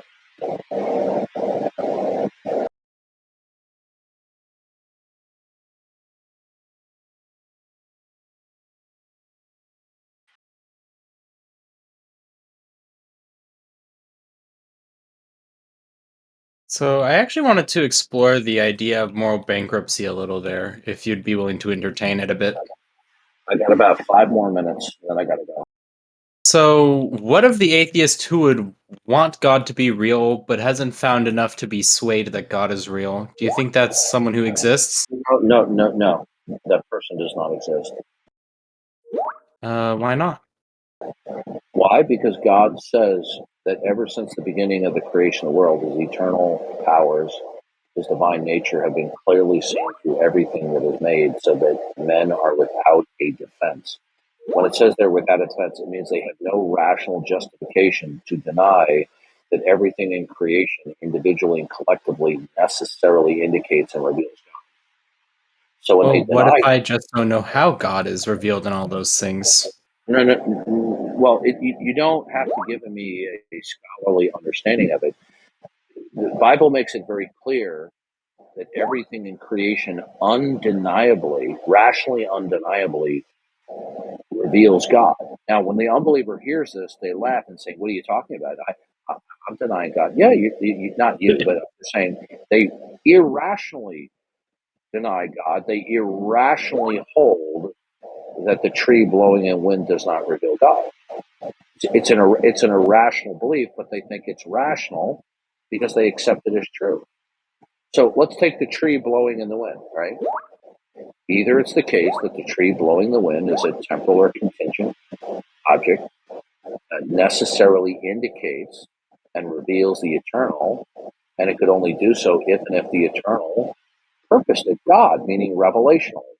So you see, I'm not just saying that the tree blowing in the wind indicates God probabilistically or through just reason and logic. I'm saying that the tree blowing in the wind necessarily indicates God by his purpose, revelationally, which is what Thomas Aquinas is not doing. So when the unbeliever says, no, that doesn't follow, when they don't accept it, that will either be an explicit or more commonly an implicit denial. Okay, so what does the tree then indicate and reveal that's eternal, that's not God? Does it have to reveal or indicate something eternal?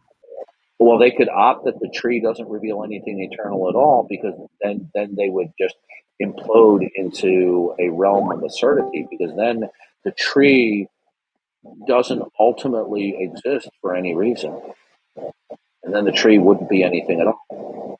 So you see, Sure, but would hold on a there be second. like a big problem with absurdity there? No, That's what I'm wondering. there wouldn't be any tree to speak of at all. There wouldn't be any wind to speak of. It would Contradict them be pointing it out. it would be not okay. Let me try to explain to you why it wouldn't be anything at all. Juxtaposed to the Christian worldview, the tree blowing in the wind, the sky is blue, whatever it is what it is, because God is the eternal one who then speaks the world into existence and then instantiates our world, and then you have a tree blowing in the wind. So the tree is what it is by virtue of originating in and being sustained by the mind, the purpose, and the plan of God. Now, if that's rejected, then why? What makes the tree a tree? That's not the part that I'm rejecting. The idea is that all of that is revealed simply in the tree being essentially having like the quality of being a tree. You're not That's what I'm understanding. kind of losing. The quality of the tree is the qualities of the tree are imposed extrinsically, or the qualities of the tree exist eternally. Unless somebody wants to say the tree pops into existence from nothing. There isn't anything that dictates treeness. It's just a tree. But then it wouldn't be anything at all because it's uninterpretable. There would be nothing to invoke that dictates what a tree is. And if people think, oh, well, a tree is a biological plant made of cellular structure because of laws of okay, so now we're getting somewhere. Okay, are laws of nature real? See, the unbeliever says, well, you're invoking God as real as the ground of all being that makes the tree a tree, but you haven't rationally established that God exists. You haven't rationally shown that God has revealed himself in anything. Oh, okay. So when they posit that something else extrinsic to the tree eventually instantiates the tree, whatever it is eternally, say, good. What's the justification that a non-mind, something that's eternal, did that? How does that work? Well, I don't think what I'm getting at is that like I don't necessarily reject that God created these things. The question is how do I see like within what it is that like how is it in like my senses that God has revealed himself? No. Yes, you do categorically reject it. You're just fooling yourself because you don't explicitly do so. You implicitly categorically reject it by virtue of the fact that you don't explicitly affirm God, that everything is what it is because it reveals God and is contextualized by the mind of God. Okay? Well, how can I affirm God if I don't know how God is revealed? Okay, listen. Either your self-consciousness is what it is because it is indicative of God, who is the ultimate self-consciousness that gives you to be like him, and that your self-consciousness in turn is what it is only by virtue is that it emanates from the mind of God, or else there will be no contextualization for your mind. And so therefore there would be no mind to speak of. Because So there's it's nothing. by virtue of the contextualized. That's right. In other words, whenever an unbeliever says, well, give me an explanation for this, give me an explanation for that, give me an argument for this, they're asking for a contextualization. Okay? So Now, then context itself is the very evidence of God? that's right. In other words, your own self-consciousness, then you reflect on it. You're either going to have to decide at any given moment that your self-consciousness is creaturely, or you withhold affirming that. If you withhold affirming that, then you're operating under the principle that your self-consciousness is not creaturely until demonstrated otherwise. Okay? But then, if it's not creaturely, your self-consciousness is not contextualized by originating in the mind of God, being instituted and secured by the mind of God as to what your consciousness is. Therefore, your consciousness, your self-consciousness wouldn't be contextualized by anything foundationally or ultimately. Consequently, your consciousness wouldn't be anything. Now, the unbeliever says, well, that's ridiculous. I don't accept God, but I accept my conscience. Well, you see, they're now violating the very criterion that certain things are to be considered real without justification. How is your consciousness real, whatever it is? What makes your consciousness real? Is it something extrinsic that makes your consciousness is real, or is your consciousness self-contained and unconditionally non-dependent and non-derivative? Is it fair to say that I don't know here? Good. Then if you respond by saying you don't know, then you're opting that your consciousness is not creaturely, and therefore it's uninterpretable, and therefore your consciousness won't be anything because there's nothing that makes it real. Is there a difference between an I don't know and a no for you? I don't know when it comes to God is a smokescreen in order to hide God denialism. Would you say that anyone who doesn't say God exists necessarily denies God? Yes. Okay, then is it fair to say that there are then two categories of denial in terms of like ignorance of God and outright denial of God? No, there's explicit denial of God, and then there's implicit denial of God. People who implicitly deny God verbalize that they don't deny God because they only want to acknowledge that the only way to deny God is explicitly rather than implicitly. So, are you familiar with modus ponens? So I think I kind of accept what you're saying. But... Are you familiar with modus ponens? If P then Q, P therefore Q. Correct. Okay. Okay. So if somebody affirms any proposition, and the proposition entails Q, by affirming P, they're affirming Q indirectly, even though they don't explicitly or formally invoke Q. So the unbeliever is invoking facts that are categorically not creaturely or are without reference to God as the necessary precondition. Well, that logically entails that God cannot coexist. So in the God world, everything derives and depends upon God and necessarily references the necessity of God. In the not God world, all facts are without referencing the necessity of God. So when you invoke your self-consciousness in the I don't know category, you're invoking your self-consciousness as actual, real, and intelligible without referencing the necessity of God. That constitutes the denial of God. Shouldn't God implicitly still be necessary in what I'm saying in terms of like, is it possible for the God world to exist without knowledge of God? No, So because we're in the all Christian. people in the God, we're- so all people in the God world must know God. Yeah, and then the God world that we're referring to is the Christian worldview. Sure.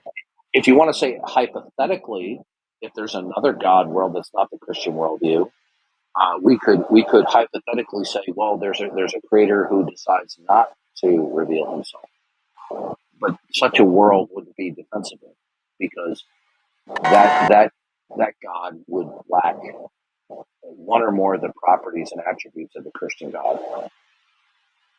The properties of the Christian Sure. God, the properties and attributes of the Christian God, collectively or compositely, are exclusive and they're indispensable ontologically, and the non-acceptance thereof will render anything that anybody says absurd because there will be no contextualization. What unbelievers can't deny is that what the Christian world represents is that God is not simply the creator, but he's the contextualizer. He contextualizes what anything is and why it is, and without him, it's inexplicable, right? In the Christian worldview, any object or entity that is not God is inexplicable without reference to God, right? Would you agree that within the confines of the Christian worldview, there are no unexplicable facts? Okay, and by Yeah, that I that'd mean, all be tied there are by some way by okay, God. okay, and so what I mean is there could be a phenomenon that I don't understand that I couldn't explain. Okay, but whatever the phenomenon is, it ultimately is rooted in the mind, the purpose, and the plan of God, and that one day I will understand it, or I could understand it if God purposes that I know it.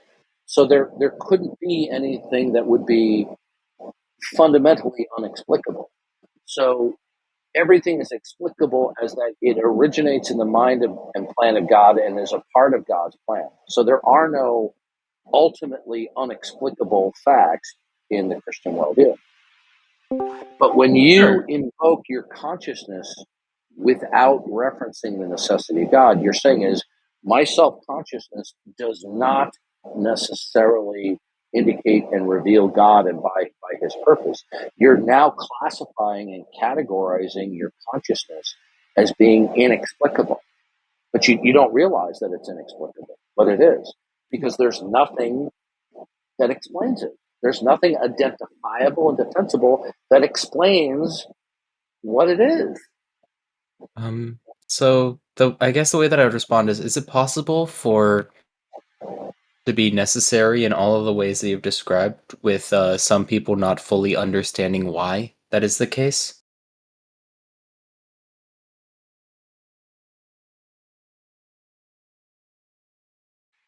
Can you repeat the question?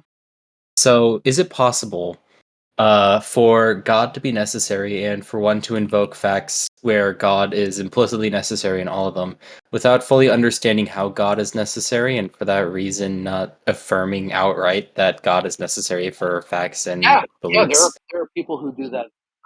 There are people that do that, but their worldview is inconsistent. Sure, it would be because they haven't had the experience of God to correct them in that way. No. They know that everybody knows that God exists. It's just that some people choose not to retain that and to adopt a model of reality, which is a figment of their imagination, is that there exists facts out there that exist without the necessity of referencing God. That's a figment of their imagination. Sure, but the thing is, like, all of their facts could reference God, but like, if they're not aware of that, or they have somehow forgotten about who God is, then how would they go about regaining that They haven't knowledge? forgotten. They haven't forgotten about it. God says in Romans 1, ever since the beginning of the creation of the world, his eternalness, his powers, and his divine nature have been clearly seen through everything he's made. So the issue isn't that they have forgotten about it. The issue is that they don't have access to that. The issue is those they choose not to retain it, and on a daily basis they choose to suppress it by daily adopting a model of reality that is a figment of their imagination because they don't want to acknowledge how God reveals himself in every fact. Our own self-consciousness rationally, undeniably reveals God and by his purpose. So what people do is they adopt a figment of their imagination, which is, my consciousness does not reveal God. My consciousness can be put on the table as actual and intelligible without reference to the necessity of God.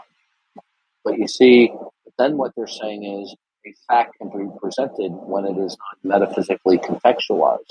What they're saying is an inexplicable, uninterpretable, uncontextualized fact can be put on the table as a fact and to be comprehended in some way when there's no context for it to be comprehended in.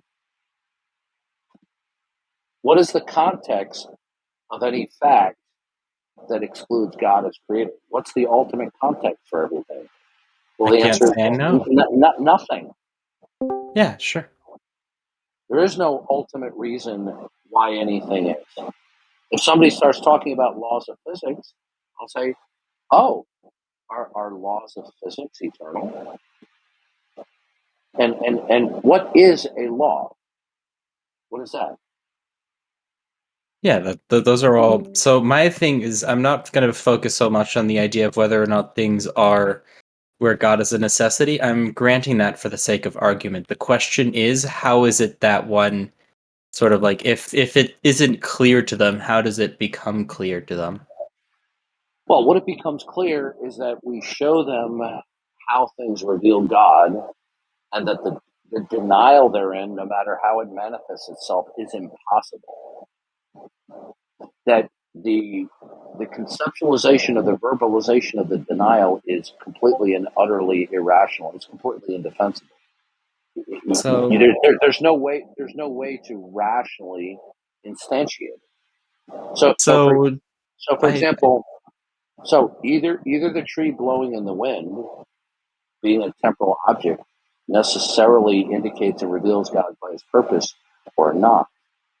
So if it does, then the tree is what it is by virtue that it depends on God's mind and purpose and plan. Now, if that's rejected, what is a tree? What's a tree? A tree is not going that's to a be good any more question. than the tree will be nothing different than the blue carbuncle. True. There needs to be some context in which we ask the question, because we could even be meaning the mathematical concept of a tree, or the computer science concept of a tree, rather than the No, you're not kind of tree understanding. that's sitting out in the backyard. No, There's still well, some kind of context to the language we use. no. What you're doing is you're attempting to give a chain of explanations of parameters, one or more parameters that instantiate what a tree is. Are these parameters? Are any one of those parameters fundamental or ultimate that dictate all subsequent parameters that result in a tree?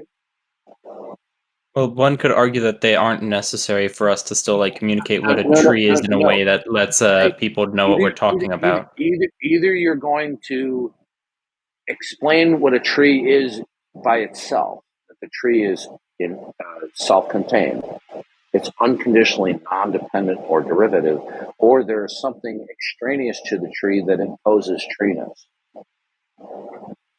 Now, how is somebody going to maintain that any object, unless it is God himself and eternal and has the attributes set to communicate to us that he's eternal? How are you going to ground that something's eternal unless it's revelatory by God?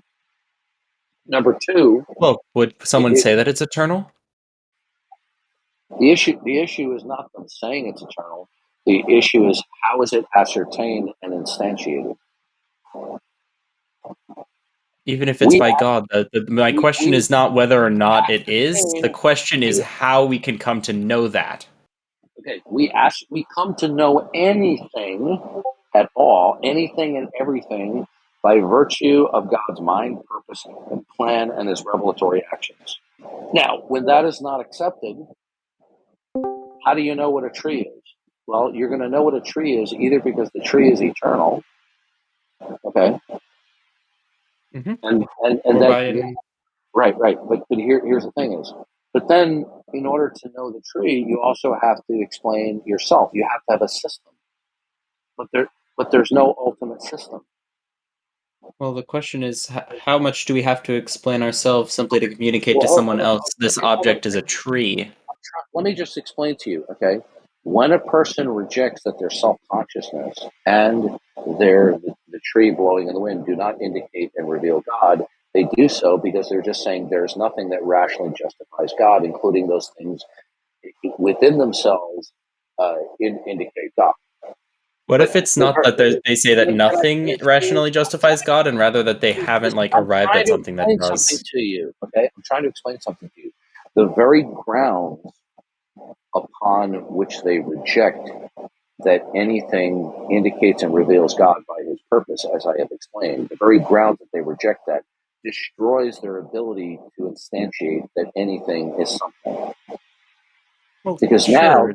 now there's nothing extraneous or intrinsic that makes anything what it is that is identifiable and defensible. So when they invoke treeness without reference to the necessity of God, that the tree does not reveal God by his purpose, okay, then when they invoke that the tree is something at all without reference to God, they're now violating one of their prime criterions of belief, because there's nothing that is identifiable and defensible, extrinsic, that ultimately and fundamentally dictates what anything is, including the tree.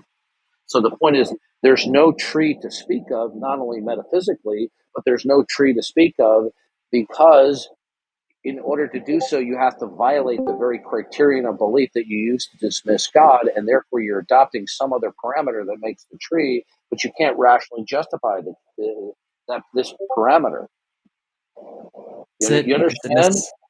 So I think here is going to be where things kind of.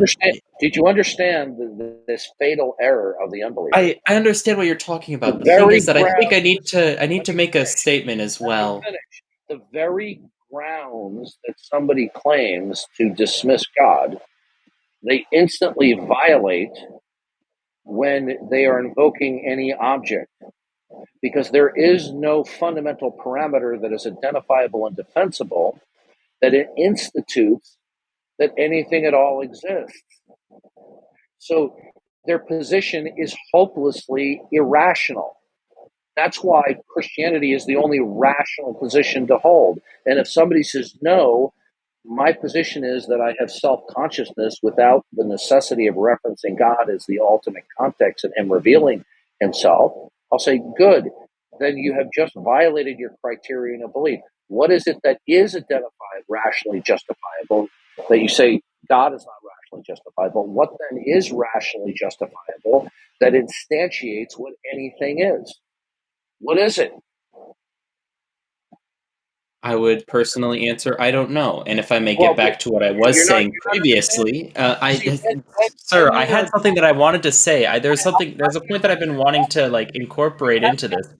Have a nice day. I'm I trying to fear we're explain getting something. lost in the Good. woods. Good. Have a nice day. We're done. Okay. Sorry that I couldn't actually like explain what I wanted to have a conversation about, and you instead wanted to railroad me down a conversation tree. Please let me explain. Okay. Have a nice day. So there was a difference between Later, Darth. the thing that's getting us mixed up is that there's a Okay. Yeah. The reason why I'm saying have a nice day is because you're whitewashing. You're being dismissive of this nuclear bomb that I've just dropped. Okay. You're completely ignoring what I'm putting on the table to you. Okay. Right. This is what you are doing is akin to the fact that you've been infected by rabies. And I tell you, look, you have to get the rabies vaccine. You have to have a series of these shots, and they have to start now. Because if you don't consent to this, you'll die of rabies. And you just start talking about anything and everything other than what is of paramount importance here. Okay.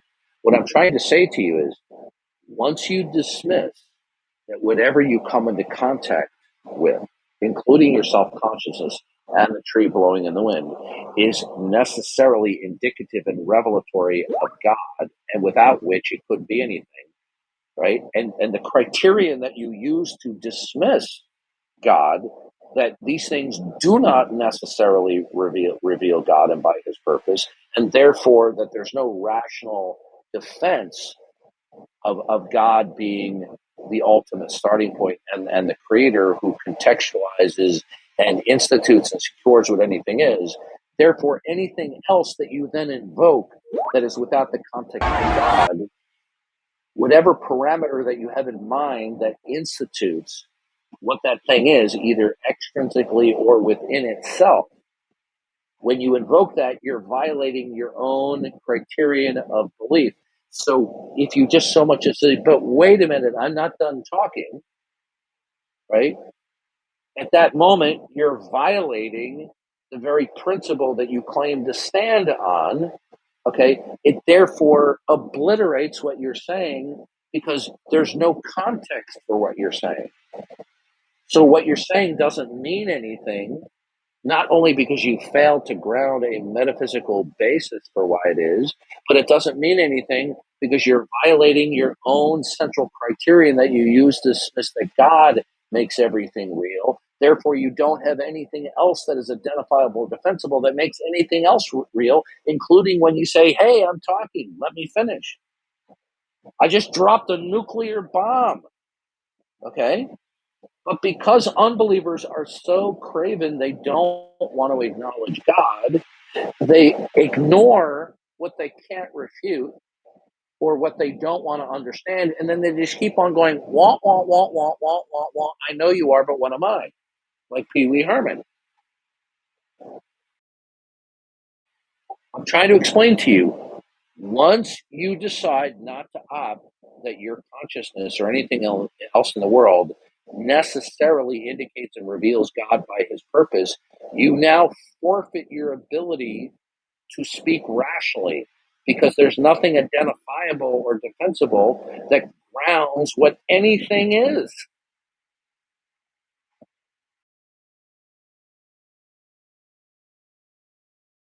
And guess what? They know what I'm saying is true, but they don't care because they don't want to acknowledge God. Everybody understand the nuclear bomb that I just dropped? Anybody not understand it? Because if you don't, I'll explain it again.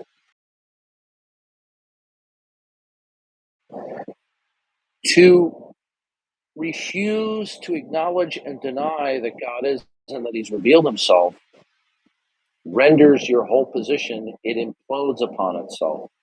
You therefore forfeit your ability to speak meaningfully because there's nothing identifiable and defensible that will make anything meaningful. There's nothing that is there that doesn't. They want to say, I don't have a reason to believe in God. Good. What is your reason that there is a reason that anything at all exists and is meaningful and intelligible? What's that? You know what they go? My self-consciousness. Self-discovery. What's that? Discover yourself. Learn about the things in the world, except Yeah, you're learning about God. you didn't understand what I said at all. What would Okay. you say? Okay. Your mind is not God. Your mind is not eternal. It doesn't dictate what is, can be, and cannot be. So your mind is a part of the realm of possibility. Therefore, you need to explain to me what fundamentally and foundationally dictates what is possible and impossible, what is and cannot be, what dictates that. Well, you have nothing identifiable. Therefore, when you do invoke that something is, it's simply an arbitrary declaration because you have nothing that is identifiable and defensible other than God that dictates what anything is or why anything is. They want to say there's no evidence for God, but Bonson says that evidence is only possible in the God world. The fact that there's any That is a devastating critique. Okay, but they don't get it because you see, they're so accustomed, they're so habituated to thinking in their depraved mind, but they don't think it's deprived. Okay, what they're doing is they're working off of borrowed capital. They don't accept God as the foundational parameter as to why anything is, can be, or cannot be. and yet they want to tell us that there are some things that are, can be, and cannot be. Okay, what's the fundamental parameter that makes that the case? And they go, oh, I don't know. And so now they're violating their own principle that they believe that there is something that is not God, but there's something that dictates why anything is. But they're putting it on the table. Not only do they violate their own criteria of belief, they go, I don't know what it is, but I know it's there and it's not God. What are you specifically talking about? Like social morality or? I'm talking about the refusal of the human being to acknowledge that everything in the world necessarily and rationally and undeniably reveals God, and by its purpose renders their position as violating their criterion of belief that they use to dismiss God. They then therefore believe that there's something else that's not God that imposes what anything is, but that thing is not identified, nor is it defended. So their position is hopelessly incoherent. It's utterly irrational. It makes more sense when a lunatic fan shows up on the compound of some famous singer, and then they're arrested and they're swearing that they're the marriage partner of the famous singer, and they're taken away to jail. That person has a more rational basis for that claim that somebody says that there are intelligible things that don't need to reference or be contextualized by God, when they don't show that something contextualizes without God. But they don't care because they don't want God to exist. They don't want to acknowledge God. And so they just keep on repeating the same stupid talking points over and over again. Oh, there's no evidence of God. I don't have a reason to believe in God. Well, then, if you're going to follow that policy, you don't have a reason to believe in anything because you don't have anything identifiable, defensible that dictates why anything is. Okay? Unless it's the case that God is and that he's perfect and he reveals himself in creation through human history, ultimately in the person of Jesus Christ, right? And that the reason why anything is by virtue of God and the God who reveals himself in a rationally undeniable way, where you don't have a reason for anything. And if you tell me you do, say, good, tell me what fundamentally is the reason why anything at all exists. And you go, I don't know. Are we allowed to not have a belief? Like, is it possible we don't have to have a belief at all? I can't. Well, that's simply patently absurd. Okay. What? How so? Why can't people not have a belief? I'll tell you why. It's because God made you to operate with a foundational set of beliefs that you cannot jettison. So you believe every time you wake up, you believe in the regularity of nature. You believe in the basic, although not perfect, reliability of your sense perception. You believe in the basic reliability of your memory aptitude, but not the perfection of your memory. Okay, you couldn't live otherwise. From a secular standpoint, why is it not okay to not have a belief? Why do we have to believe in theism or atheism? Why can't we just believe nothing? Okay, it's impossible. The only way that you could not have a belief as a physical human being is to be dead. At any waking moment. No. That's not what I mean. I mean, like, why can we choose to like believe in science? Like, what if we only believe in things we truly understand and not? But you don't understand anything without referencing the necessity of God. No, not necessarily. Like, what if you only believe in No, like? no. Listen, necessarily. I'll prove it to you. Okay. Unless God takes the initiative to reveal that he is God, that he is the eternal one, he is the singular concrete ground of all being, the creator and the sovereign Lord, that everything that you come into contact with ultimately derives and depends upon the mind, the purpose, and the plan of God. If you don't accept that, there will not be any ultimate starting point on a grand scale or ultimate reference point as to what dictates what anything is fundamentally, it will not be identifiable and defensible. Therefore, whatever you assert will be arbitrary. There won't be a fundamental reason why anything is. Now, if you say, "Oh, no, but we have physics," then you're not understanding what I have just presented to you, because physics itself cannot account for itself. Tell me what a law is. What's a law A in terms law? of laws of nature? Yeah, what's a law? Well, you can just say it's something that's regular all the time. Oh, okay. Is it regular by Yeah, itself? something that's constant. Is it something regular by itself? Is that eternal? And this is like Has it physical always laws of the. no. Any singular law that you want to pick out in physics, is that law eternal? Has it always existed? We don't know. That's the thing. We don't know. There you go. So therefore, when people invoke the laws of nature as the most fundamental parameter, There's always as something bigger. no. Oh, so you're espousing that there's an infinite regress of causal succession. How could you possibly know that, and how could you defend it? The answer is you couldn't. No, bro. From a secular standpoint, I mean, like, why are we not allowed to No, have but our own beliefs? you're not. What that? Who's saying you can't have your belief? Like, God creates you. Listen to me. God has created you to acknowledge Him and to love Him, and for Him to love you back in eternity. God permits you in this lifetime to rebel against Him, to not acknowledge Him, to not love Him. And if you so choose, God permits you to believe figments of your imagination. But that will have eternal consequences by you going to hell. God will give okay. you what you want. Let But I me said explain from a. it to you. If you choose, I'm trying to explain to you so that you understand it. God grants you the opportunity to rebel against Him. He doesn't want you to rebel, but He grants you the opportunity, if you so choose, to opt for a world without reference to Him.